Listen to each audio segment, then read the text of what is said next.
Hello दोस्तों, हम लोग दोनों परसों हम लोग गए थे शो देखने हमारे राम। उच्च शिक्षित जो रावण है और विद्यावान अर्थात सुशिक्षित जो तुम्हारे भाई श्री राम है। विद्वान व्यक्ति अपनी विद्वत्ता के कारण अपने मित्रों को भी अपना शत्रु बना लेता है। It is very famous all around the country. हमने सोचा क्यों ना इसको देखने जाए। कमानी ऑडिटोरियम में हो रहा था दिल्ली में, तो आउट ऑफ इंटरेस्ट हम वहाँ देखने गए and it was an amazing experience.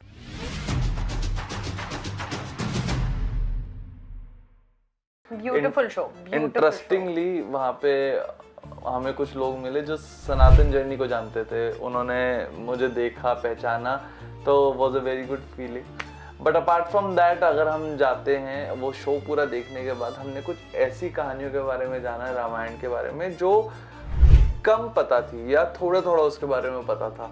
तो हमने सोचा क्यों ना इसके ऊपर ही एक कंप्लीट वीडियो बनाई जाए और डिस्कस करी जाए कि क्या वो कहानी थी और क्या मे बी क्या आप लोगों को पता भी है कहानी या नहीं पता। जैसे कि सबसे पहली कहानी वो थी टुवर्ड्स द एंड, जब राम सेतु बन जाता है तो एक शिवलिंग की स्थापना हुई थी, तो उसकी कहानी बहुत इंटरेस्टिंग थी। तो Varshika, if you want to tell everyone. तो बेसिकली जो इनफेमस टेम्पल है रामेश्वरम, वो उसकी स्थापना वहाँ हुई थी राम जी द्वारा। तो जब राम सेतु बन गया और ये हुआ कि आगे जाना है, तो उससे पहले ऑफ कोर्स शिव जी की पूजा करना बहुत ज़रूरी था, आशीर्वाद देना बहुत ज़रूरी था। तो राम जी ने कहा कि ये एक पूजा होनी है, यहाँ पर स्थापना होनी है। तो ऑफ कोर्स इतनी बड़ी पूजा थी, लंका पे विजय पाने जा रहे थे, ऐसी एक पूजा के लिए बहुत ही कोई महाप्रतापी पंडित की जरूरत। कौन होगा, किसको बुला सकते हैं, कि कौन ऐसे ब्राह्मण हैं जो इतने बड़े शिव भक्त हैं जिनको हम इस कार्य के लिए बुला सकते हैं। याद रखना जरूरी है, एक तट पे थे, बीच पे थे, वहाँ ऐसा नहीं था कि राह चलते कोई आसानी से पंडित जी मिल जाए जो अगर मिल भी जाते तो भी कोई नहीं कर सकता था, बिकॉज ये एक बहुत ही बड़े लेवल की पूजा थी। इसके लिए कोई बहुत ही विद्वान, बहुत ही बड़ा कोई शिव भक्त हो, उनकी जरूरत थी। तो जामवंत जी ने ये सजेशन दिया कि हम रावण को बुलाते हैं। सब लोग एकदम से हलचल मच गई, रावण को कैसे बुला सकते हैं, वही तो शत्रु है, उनको कैसे बुलाया जा सकता है इस काम के लिए। बट वॉट वी फॉरगेट, हम जो चीज़ बहुत इंपॉर्टेंट भूल जाते हैं कि रावण राम जी के शत्रु ही नहीं थे सिर्फ, वो एक सबसे बड़े शिव भक्त थे, वो बहुत बड़े ब्राह्मण थे, बहुत विद्वान थे एंड अपनी शिक्षा में बहुत निपुण थे।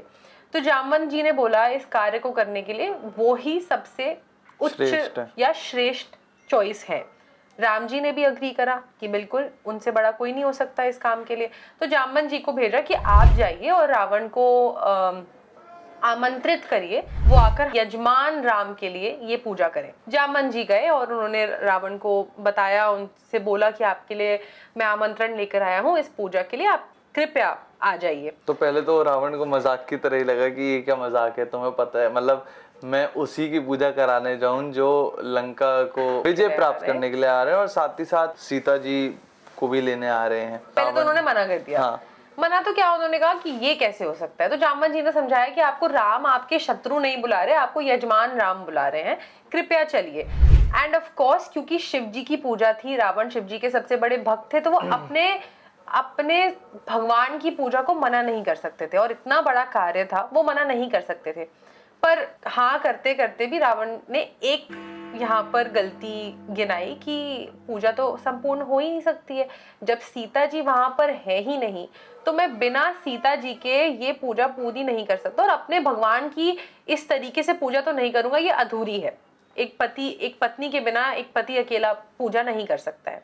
जामवंत जी ने समझाया कि अगर आप इस पूजा को पूर्ण कर रहे हैं, तो कोई भी दुविधा बाधा इसमें आएगी तो वो आपका कार्य है उसको सुलझाने का। वो आपके ऊपर है, मतलब हम कुछ नहीं बोल सकते। आपको सही तरीके से अपने शंभू की पूजा करनी है, महादेव की पूजा करनी है, तो हम आपके ऊपर छोड़ते हैं कि कैसे आप उसका सोल्यूशन निकालते हैं। तो काफी सारी स्कंद पुराण और अलग अलग पुराणों में इसका वर्णन किया गया है कि रावण जब आए पूजा करने के लिए, तो वो सीता जी को अपने पुष्पक विमान में बिठा कर लेकर आए थे और उन्होंने 2 शर्तें रखी थी कि मैं पूजा तो कराऊंगा, मैं पूजा करने भी आऊंगा, लेकिन पहली शर्त, सीता जी और राम जी एक दूसरे को देख नहीं सकते, मतलब आंखों से कोई बातें नहीं कर सकते और अपनी वाणी से कोई बातें नहीं कर सकते, और पूजा पूर्ण होते ही मैं सीता जी को वापस ले जाऊंगा।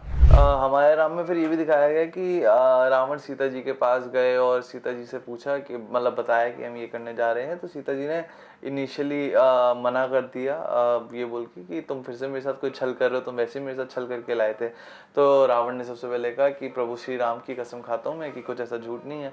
तो सीता जी ने कहा कि ये तो सबसे आसान है ना, अपनी शत्रु की कसम खा लो तो बहुत अच्छा होगा। तो रावण ने कहा अगर तुम अभी भी नहीं मानते तो मैं अपने महादेव की कसम खाता हूँ। और जब उन्होंने शिव जी की कसम खाई तो सीता जी मानी और उनके साथ फिर वो राम जी के पुष्पक पास विमान में बैठकर वो वहां पर आ गई।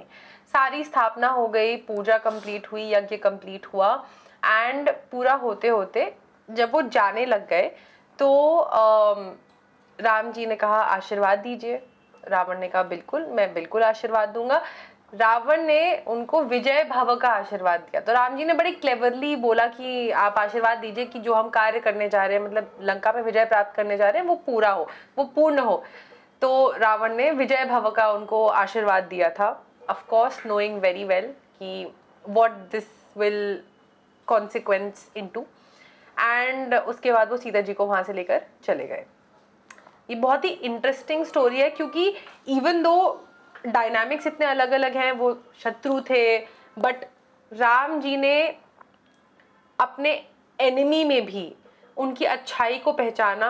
थे तो वो ब्राह्मण बहुत ही महाप्रतापी, बहुत इंटेलेक्चुअल, बहुत इंटेलिजेंट, उनको सारी नीति, रणनीति, राजनीति सब चीज़ का ज्ञान था। ऑफ कोर्स राम जी ने उसको देखा एंड उसको एक्नॉलेज किया एंड बहुत सारी चीज़ें अगेन इन सारे बुक्स, इन सारी एपिक्स से सीखने को मिलती हैं। और मतलब इसी के बाद एक और मेरे को फिर अगली स्टोरी जो याद आ रही, क्योंकि अप टू द पॉइंट जब रावण बाण से मार दिया था उनकी मतलब वो करी थी राम जी ने। यहाँ तक की तो कहानी सबको पता है, दशहरा में हर कोई जाता है, रामलीला देख के आता है।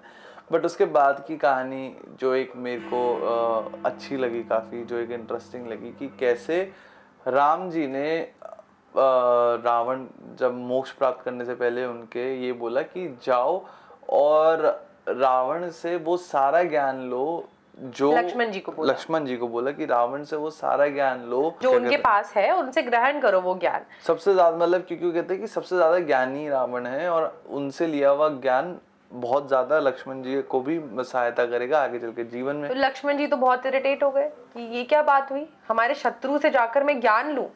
एनीवे, क्योंकि लक्ष्मण जी अपने भाई राम की बातों को टाल नहीं सकते थे, तो वो गए उनके पास और रावण के सर के पास जाके खड़े हो गए हाथ जोड़कर कि जो भी है मुझे ज्ञान दीजिए। उन्होंने नमस्कार किया, जो भी करा, ज्ञान दीजिए। रावण ने कुछ बोला नहीं।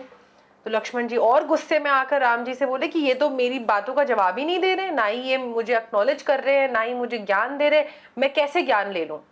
तो राम जी ने बोला कि ज्ञान लेने जा रहे हो एक स्टूडेंट की तरह जाओ, एक अपने ईगो को साइड रखो। कोई शिष्य गुरु के चरणों के पास जाता है और ज्ञान लेता है, उसी प्रकार से अगर तुम वहां जाओगे उस लेवल पे, उस शिष्य भाव से जाओ, उस मॉडेस्टी के साथ जाओगे तो ज्ञान तुम्हें जरूर मिलेगा, वो जरूर तुम्हें रिप्लाई करेंगे। और यही देखो, और राम जी ने ये भी बोला कि जिस प्रकार का ज्ञान, नीति, रणनीति, राजनीति, वेदों का ज्ञान रावण के पास है, वो और दुनिया में किसी के पास नहीं है और वो ज्ञान लेना बहुत जरूरी है। इसका एक और कारण ये था कि instead of Ravan going away, उनकी जब मृत्यु हो रही थी तो वो एक राक्षस स्वरूप में मृत्यु ना हो उनकी, बल्कि एक गुरु की तरह हो, तो उनको मोक्ष प्राप्ति मतलब जो उसमें भी साथ में दिखाया गया था कि कैसे मोक्ष, सिंपल शब्दों में कि मोक्ष प्राप्ति के लिए अगर मतलब कोई अच्छे कर्म करे हो आपने आखिर में जाते समय, तो आपको मोक्ष आसानी से प्राप्त होता है, रादर देन आप एक ऐसे कर्म, एक युद्ध के बाद एक बुरी प्रवृत्ति से जा रहे हो, उससे अच्छा आप किसी अच्छी प्रवृत्ति से जाए। तो इसलिए भी लक्ष्मण जी से उन्होंने बोला कि ज्ञान लो, एंड ऑफ कोर्स क्योंकि उनको इतना ज्ञान था, उनसे वो ज्ञान लेना भी बहुत जरूरी था। तो लक्ष्मण जी गए, उनके पैरों के पास बैठे, अपने शिष्य की तरह बैठे, ईगो को हटाया, साइड रखा और उस तरीके से उन्होंने ज्ञान लिया। एंड रावण ने 2-3 चीजें बहुत ऐसी बताई जो आज भी हमारे लिए बहुत इंपॉर्टेंट है। सबसे पहला, किसी भी अच्छे काम में कोई देरी नहीं करनी चाहिए, कोई भी अच्छा काम है उसे फटाफट से कंप्लीट करो। दूसरा, अपने किसी भी शत्रु को कम आंकना नहीं चाहिए, क्योंकि जैसे आप किसी को कम आंकते हैं और अपने आप को ऊंचा बताते हैं, आप वहीं पर हार जाते हैं। एक और चीज़ उन्होंने बताई कि जो आपकी निंदा करते हैं उनको आप अपने ज़्यादा पास रखिए एज कम्पेयर टू जो आपको सिर्फ अच्छा ही अच्छा बोलते रहते हैं। शत्रु बहुत ही ध्यान से चुनना चाहिए, क्योंकि आपके शत्रु की जो हस्ती होती है उसकी हस्ती से आपको आंका जाता है। जितना बड़ा आपका शत्रु है उतनी ही बड़ी आपकी हस्ती होती है। एंड एक और चीज़, आपकी जो सीक्रेट्स होते हैं किसी कार्य को जब आप करने जा रहे हैं वो हर किसी को नहीं बताए जाते हैं, उसको कुछ बातों को सीक्रेट भी रखा जाता है। दूसरों को हर चीज़ नहीं बतानी चाहिए, क्योंकि that results in a lot of different things. जैसे हम लोग कहते ही हैं, हर चीज़ हर किसी को नहीं बतानी चाहिए। एंड बहुत ज्ञान दिया था, ये तो बहुत ही माइन्यूट कुछ पॉइंटर्स है जो हमें समझ में आए वहाँ पर। हमारे लिए काफ़ी इंटरेस्टिंग सा एक्सपीरियंस रहा, काफ़ी चीज़ें सीखी, काफ़ी चीज़ें जानी। तो अगर आप लोगों को भी कभी मौका मिलता है तो आपको भी जाके देख के तो आना ही चाहिए शो। साथ ही साथ अगर शो नहीं देख पा रहे हैं तो जस्ट रीड ऑन इट।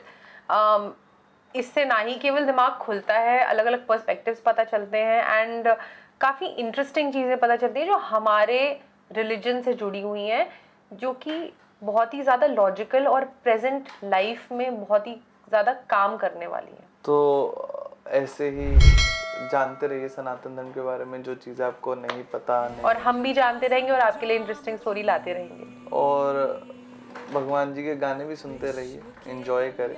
हम लोग कोई ना कोई इवेंट आपके आसपास लेके आते रहेंगे, तो वहाँ भी ज़रूर आइए, एंजॉय करें। मिलते हैं फिर अगली सनातन जर्नी की वीडियो में। नमस्कार।